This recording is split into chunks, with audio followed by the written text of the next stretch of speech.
नमस्ते साथियों, आज हम बात करेंगे कि आपके डूबे हुए पैसे को कैसे वापस रिकवर करके प्राप्त करना।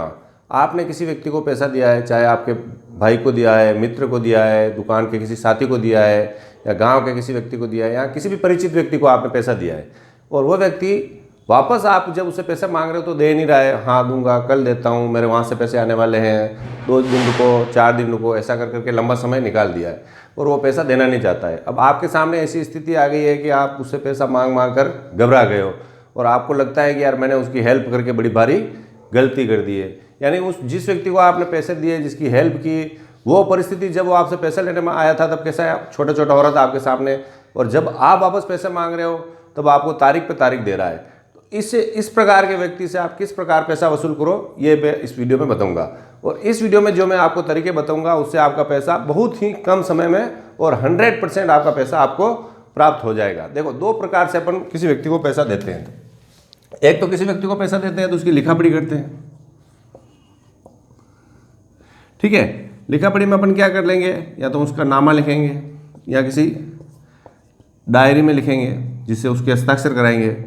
तीसरा यहाँ स्टाम्प लिखेंगे और चौथा उससे चेक लेंगे। यानी कि जिस व्यक्ति को अपन ने पैसा दिया है उसकी आपके पास कोई ना कोई लिखा पढ़ी है जिस पर उसके हस्ताक्षर, यानी कि उसके सहमति के हस्ताक्षर है, हाँ मैंने पैसा लिया। और दूसरा पैसा वो होता है जो अपन खास यारी दोस्ती में या रिश्तेदारी में देते हैं जिसकी कोई लिखा पढ़ी नहीं करते, लिखा पढ़ी नहीं करते। यानी जैसा किसी व्यक्ति ने आया, बोला मेरे को 50,000 रुपये चाहिए, 10,000 रुपये चाहिए, आपने तुरंत निकाल के दे दिए, वो आप अपने आदमी है, बाद में ले लेंगे। कोई किसी प्रकार की आपने कोई लिखा पढ़ी नहीं की, ना तो आपने कोई डायरी में लिखा, ना उसके सिग्नेचर कराए, किसी प्रकार के उसके सिग्नेचर नहीं है। तो ये पैसा कैसे प्राप्त करना और ये पैसा कैसे प्राप्त करना, आपके पास देखो इस वीडियो में ये भी बताऊंगा। आपके पास उस व्यक्ति का कुछ भी लिखा हुआ नहीं है, ना उसने हस्ताक्षर करके दिए, फिर भी आपको 100% ये पैसा भी प्राप्त हो जाएगा, ठीक है।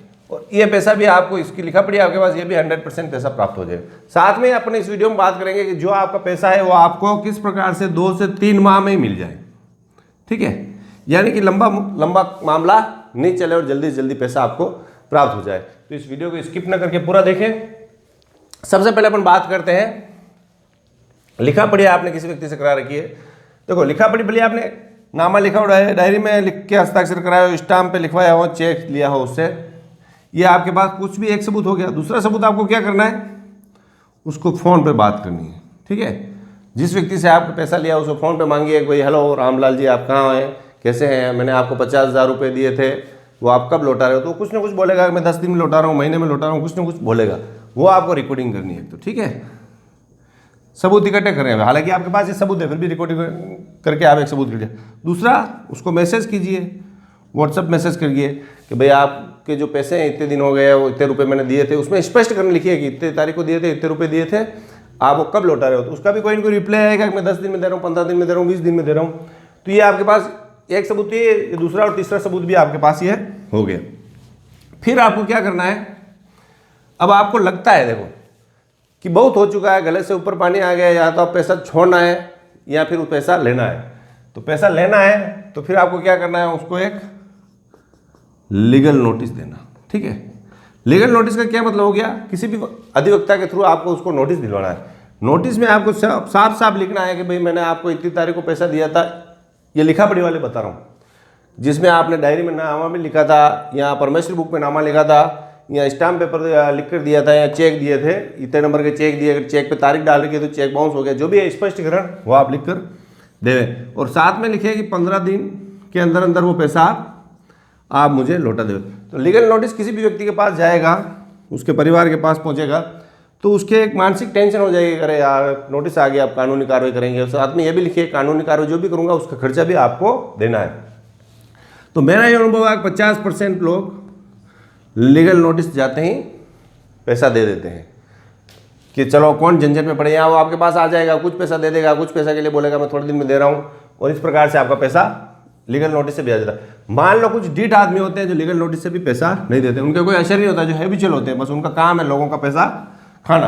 तो उसमें क्या करना है, आपको जल्द से जल्द पैसा लेना है। तो कानून में जल्द से जल्द पैसे लेने के लिए कानून भी बना रखा है, उसको ये है सीपीसी में आदेश 37, ठीक है। 37 के तहत अगर आपको क्या करना है, आवेदन करना है। 37 के तहत ही क्यों करना है, 37 के तहत ही आप आवेदन करोगे तो आपका मामला 2 से 3 माह में ही फैसल हो जाता है। जनरली 2 से 3 माह, ज़्यादा से ज़्यादा 3 माह फैसल हो जाता है। ये 37 के तहत कौन से आवेदन होते हैं, जिसमें सामने वाले के आपके पास पुख्ता लिखतम हो, जैसे बोले चेक हुआ, नोट स्टाम्प हुआ, नोटिफाइड स्टाम्प हुआ, सादा स्टाम्प हुआ, उसके सिग्नेचर हो और 2 गवाह हो आपके, उसमें ऑर्डर 37 में करें। तो इसमें क्या होगा, 2-3 माह में आपका फैसला हो जाएगा और उसको पैसा देना पड़ेगा। पैसा नहीं देगा तो जेल जाएगा, उसकी संपत्ति विक्रय होकर आपको पैसा मिलेगा। अच्छा, आपको यूँ लगता हो कि सर ऑर्डर 37 में करें, इससे अच्छा है 138 चेक का मुकदमा कर दें, यानी इसमें क्या होता है, लंबा समय लगता है थोड़ा, और इसमें आदेश 37 में क्या होता है 2 से 3 माह में हो जाता है। अब इसमें फ़र्क क्या है, इसमें कोर्ट फीस नहीं लगती है, कोर्ट फीस नहीं लगती, ठीक है। इसमें पैसा नहीं देने पर जेल जाता है, और इसमें क्या होता है, इसमें कोर्ट फीस लगती है। इसमें पैसा नहीं देने पर जेल भी जाएगा, प्लस उसकी संपत्ति से भी पैसा वसूल होगा। तो इसमें फ़र्क क्या हुआ, ये जो ऑर्डर 37 का जो आप मुकदमा करोगे उसमें आपको कोर्ट फीस देनी पड़ेगी। कोर्ट फीस कितनी होती है, जनरली 1,03,300 रुपये के आसपास होती है। अलग अलग राज्यों में अलग अलग है, मगर जनरली 3-3,500 रुपये का आपके 1 लाख रुपये पे खर्चा आएगा। तो 138 का मुकदमा करने पर आपको ये पैसा नहीं भरना पड़ता है, और ऑर्डर 37 में जाओगे तो आपको पैसा भरना पड़ेगा। तो अगर आपको जल्दी फैसला करवाना है तो ऑर्डर 37 में आप पैसा भर के करवा सकते हो। अब ये तो मैंने बताया कि आपके पास कोई लिखा पढ़ी हो तो लिखा पढ़ी के आधार पर किस प्रकार से आपको लेना। अब मैं जो बताता हूँ कि आपके पास कोई लिखा पढ़ी नहीं है, जैसे आप बैठे हुए और आपका मित्र है, अचानक यार 10,000 रुपये चीप देना, तो आप 10,000 तुरंत निकाल के दे दिए। अब आपके पास कोई लिखा पढ़ी है ही नहीं, या आपका कोई रिश्तेदार आया कि मैं वहाँ फंस गया हूँ, मुझे 50,000 रुपये चाहिए, आपने 50,000 भेज दिए।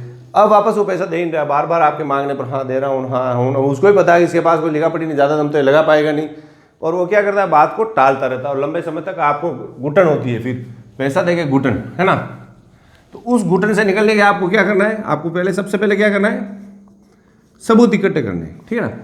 अब सबूत इकट्ठे करने के लिए क्या गया, उसको बुला के आप बोलोगे कि लिख के देते, तो लिख के देने वाला नहीं है।